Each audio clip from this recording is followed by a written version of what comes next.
Cette semaine, ben, ça a chauffé pas mal à l'hôpital de Rouyn-Noranda. H2O a battu des records d'affluence et le ministre Drainville est revenu sur ses coupes en éducation.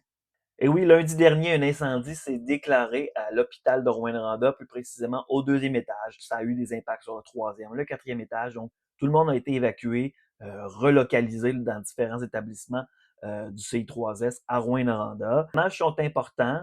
On espère, évidemment, on ramène de plus en plus les gens. Il y a des services aussi qui ont recommencé assez rapidement.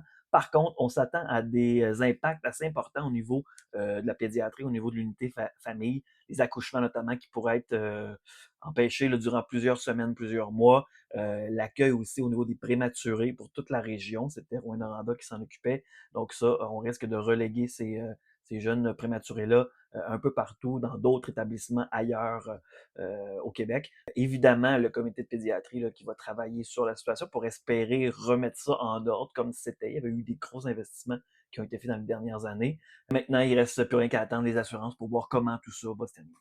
Volte-face du ministre Drainville. Et oui, la pression populaire semble avoir fonctionné alors que le ministre de l'Éducation, Bernard Drainville, a annoncé finalement 540 millions pour le service à l'élève, ce qui a réjoui certainement une partie de la population, qui a rassuré aussi les syndicats, tout ça, les gens de l'enseignement.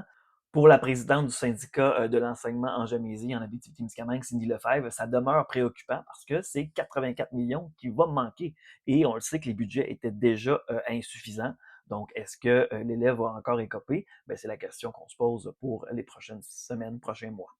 Dimanche dernier se terminait la 18e édition d'H2O, le festival, qui ont annoncé des records d'achalandage, plus de 50 000 personnes en tout et partout, toute la fin de semaine.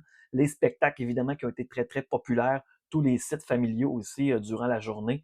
Donc, grosse fin de semaine, ça a grouillé. J'ai moi-même été bénévole à certaines activités d'H2O cette année. Puis, en effet, il y avait beaucoup de gens.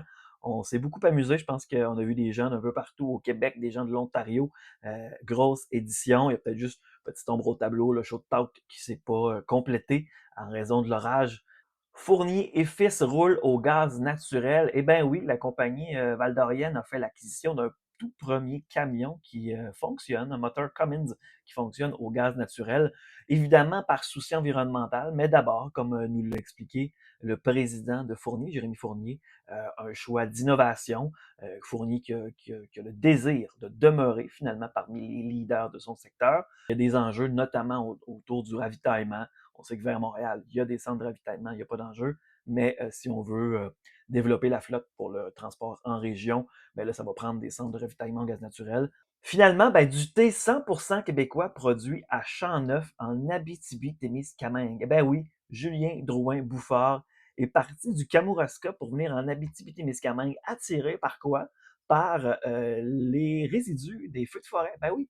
Donc en 2023, on se souvient, grande vague de feux de forêt, et ce que ça a comme impact positif pour l'été du Nord et Julien Drouin-Bouffard, ben c'est que la feuille d'épilobe pousse en abondance après des grands épisodes de feux de forêt, puis des grands dérangements dans ce genre-là. Donc, ben, c'était l'occasion parfaite pour Julien de se déplacer en Abitibi-Témiscamingue et de venir créer son thé à partir de cette matière première-là. Pour l'instant, le thé du Nord, les thés du Nord, en fait, et ses variétés ne sont pas disponibles dans la région. On peut quand même se les procurer au thésdunord.ca. Julien nous partageait qu'il allait certainement développer son réseau de distribution dans l'Abitibi-Témiscamingue, puisque quand même, la matière première vient d'ici, c'est pas banal.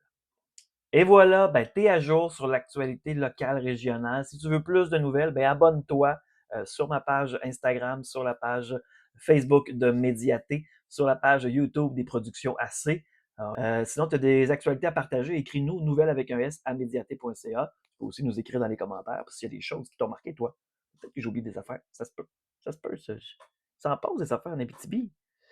Ça en passe. Je suis occupé. Je suis brûlé. Ça fait juste 2 semaines. Bon week-end.